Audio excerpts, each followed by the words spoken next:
Well, we have a new friend in Oklahoma City at OSU and the Hamm Institute Executive Director. Ann, it's great to see you.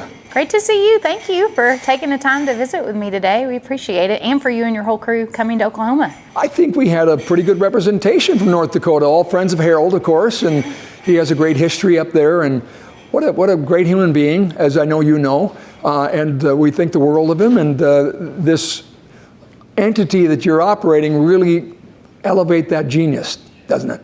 I think it's an amazing example of what generous, thoughtful, purposeful giving can be, right? When you have someone like Mr. Hamm that wants to give back to the communities that have given to him, there's not a better example than the Hamm Institute. I mean, there's a lot of examples out there. The Roosevelt Museum in your home state, the Diabetes Center here in Oklahoma. There's a list of, it's endless, of the organizations he's shifted and changed in a good way because of his generosity and his vision for the issues that need to be solved. So yeah, I feel really fortunate to be a part of that, and we try to just do him proud. What's the big vision of the Hamm Institute? We are laser focused on energy security.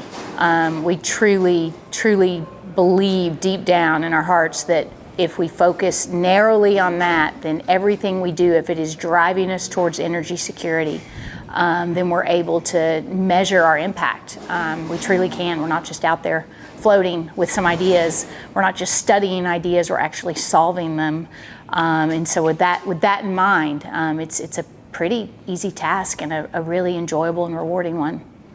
But the thought leadership is so important, and you're not doing it about Continental, you're doing about an industry, aren't you? Yeah, an industry and honestly humanity.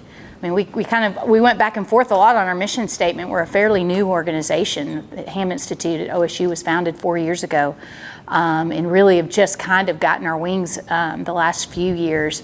And we were toying with the idea of powering humanity before Chevron did that, and then also this energy security piece. And we thought, let's stay in the lane of energy security, but knowing that our mission is obviously how to improve people's quality of life. And I think no one can argue with the fact that if you have access to energy, your quality of life improves.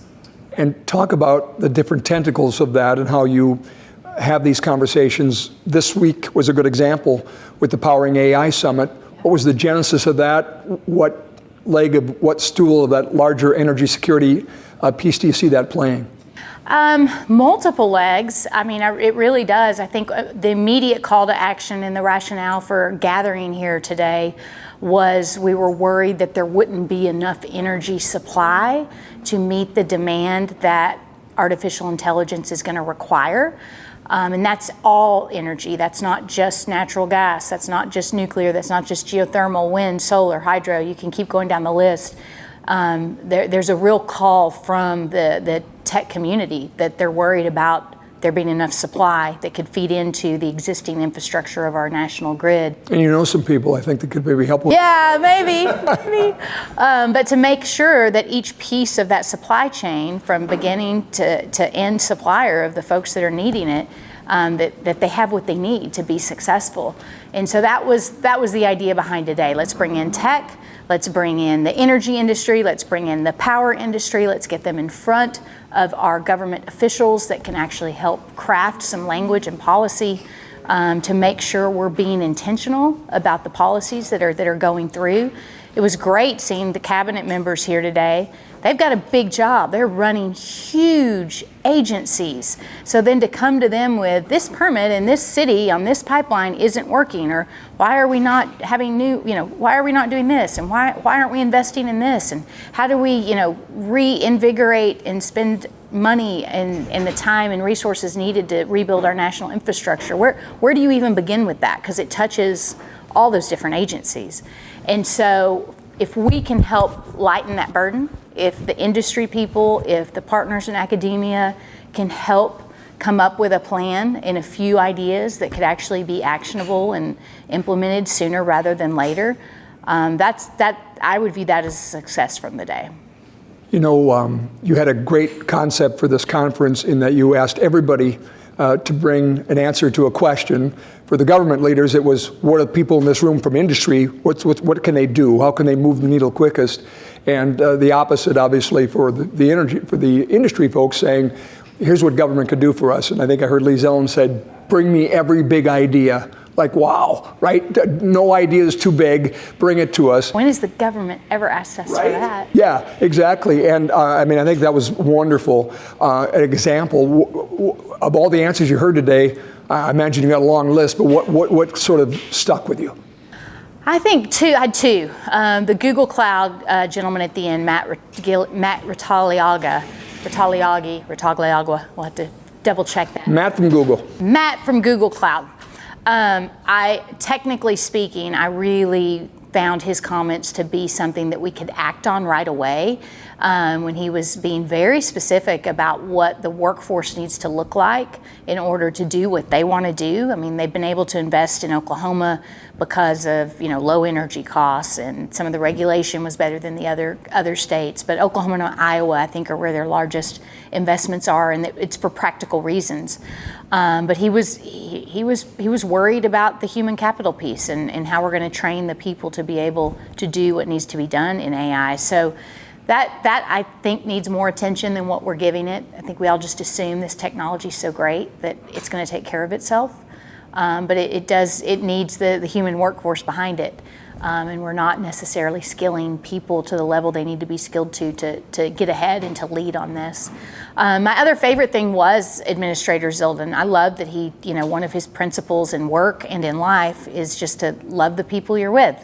And I think if you show people that and they know that and trust that from you, people want to work with you, and they want to hopefully be able to get to the same end result at the end of the day. So all our time's being used wisely, and it's not wasted, and we spend more time at our jobs than we do with anyone else. So why not treat those people the way you would treat your family? And I felt like Zeldin was embodying that, and you could tell maybe it was his time in the military, or maybe it was his time in public service as a congressman in New York, but I thought that really resonated with me. I loved that. And those two that you cite as examples really connect, because you're not going to get the workforce unless you love them. Yeah, that's so true. And I'm a people person. I'm a business management professor for 25 plus years now. And so I'm always interested in how you move people in the same direction towards the same cause. And it's hard now. It gets fragmented because tech's so good. It's so good. You don't have to talk to people as much. You can do meetings on Zoom. And so you do start to see the human relation piece of the workplace. Free. Yeah, it is. It's diluting. And so it's important to be reminded of how important that is. I have a friend, Kelsey Warren, who built more pipeline than anybody on earth, I think. And his son, Clyde, just graduated from TCU. Yes, he did. Yeah, and he's a business. I had him in class when he was a freshman. Did you really? Yes. Oh, my gosh. Yep. So Kelsey is on a little sabbatical with Clyde because he just graduated, and he said, I'll go anywhere. You got me for a month. So they're in Rome and they're going to baseball games and have a great time. But I just saw Kelsey a couple of weeks ago down in Dallas at Energy Transfer, and he was so excited that Clyde was coming into the company, but like 3-4 of his buddies from TCU were as well. Good. And of all the people in the energy transfer world, Kelsey was super excited about that, just because how he saw a spark in Clyde and his buddies, and that they really want to pour into this industry and be part of it. But part of the reason he was excited is because of how unusual it is. So what do we need to do better to have more of those experiences? Yeah, well, two things there. My husband is the president at TCU, so I love hearing TCU get know that props for our students. Yeah. I know. I had to wear orange today. I'm in Oklahoma. Chameleon. Good business.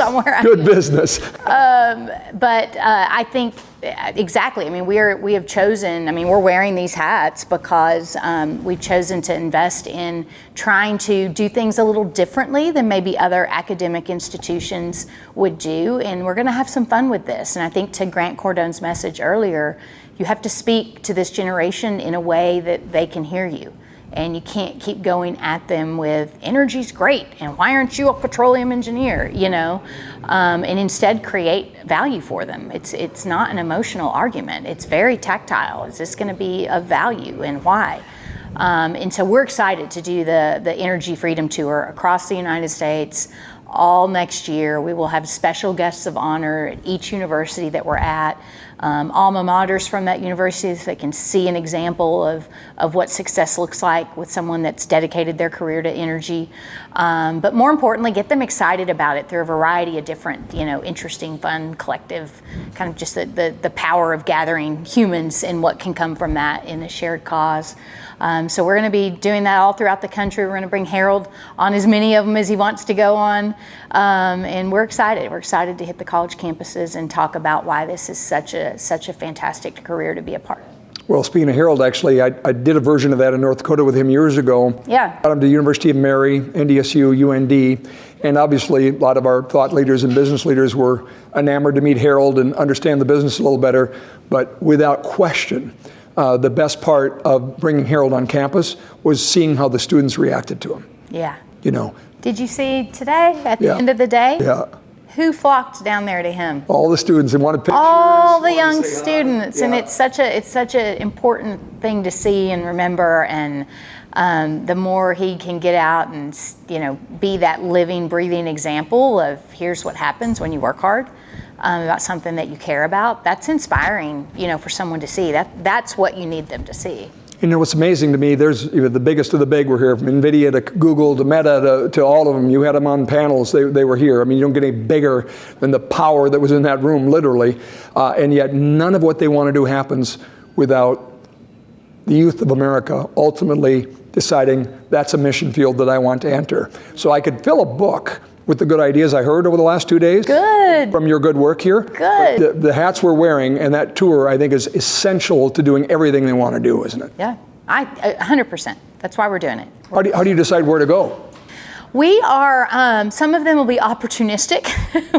Our first stop, I think, will be actually Texas A&M, and that isn't because I'm an Aggie. I don't know if that's true or not. I don't know if I can believe that, but okay. But a variety of reasons. that is one of the top schools for petroleum engineering, and their numbers keep declining. Is that right? To students, and so it's a really visual example of, okay, they graduate more petroleum engineers than any other school in the U.S., and so that's a good place to start. And then Devon Energy is going to run alongside us as one of our key sponsors for this tour, and their new CEO, Clay Gasper, is an Aggie as well. Oh, no kidding. Wow. So all those things kind of aligned, and we're like, let's do this. Let's start there.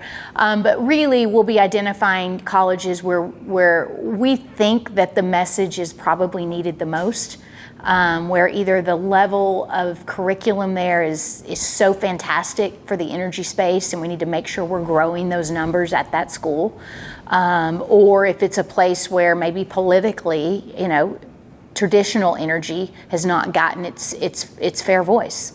And let's go and talk about it and let people get excited about it. We don't want to name any names, but maybe the Ivy League might be a good place in that regard. Who knows? We will probably do some focus on the two coastlines. Right? Yeah. That's all I'll say there. Yeah. Stand to learn a lot. Yeah. It's amazing to hear the story of how you and Harold had a conversation like early this year, and I think Kristen Thomas sent us a note, I don't know, a month ago saying we'd love to have you come down and cover this, and boom, and it all came together that quick, huh? Yeah, it really did. Wow. It really did, so yeah. That's moving mountains. Well, sometimes it's great when there's an urgency and a demand for something and you can provide a product right away. Just in any good business case, people want it, right? They'll be a part of it. So. Well, congratulations on a wonderful event and all the good work you're doing at the Hamm Institute. Thanks for joining us, Ann. Thank you. Anytime. Appreciate it.